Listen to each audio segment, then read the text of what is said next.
This is a graph which shows the number of deaths per day in the United States.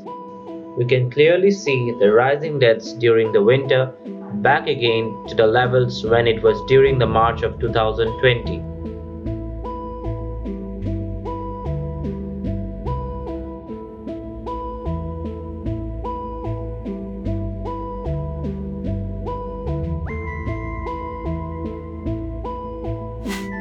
And here is the graph of UK, not as high as the US, but considerably high. COVID-19 vaccine from Pfiser and partner BioNTech was the first to gain the federal government's permission to go into use in the US. The US Food and Drug Administration's authorization clears use of the shots in the people 16 years and older, including the elderly. President Trump, in a video posted on Twitter, called the vaccine a medical miracle. The president said that the vaccine is safe and would be free for all Americans. The FDA's first green light for COVID-19 vaccine comes little more than a week after similar authorization in the UK.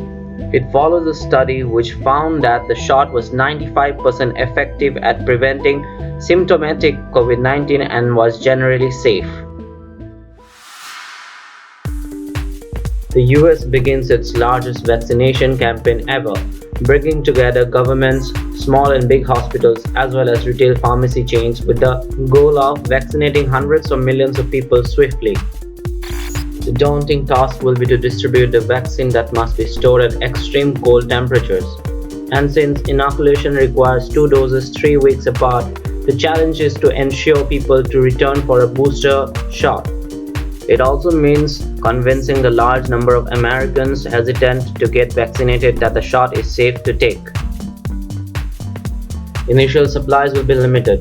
Pfizer plans to distribute about 25 million doses in the US by the end of the year, potentially enough for 12.5 million people because the vaccine requires 2 doses.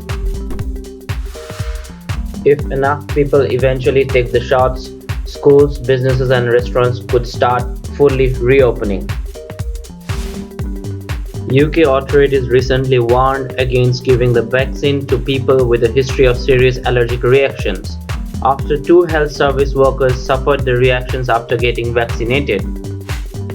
Pfizer and BioNTech moved quickly by turning to a promising but unproved gene-based technology, known as messenger RNA after the molecules that carry to cells DNA's instructions for making proteins.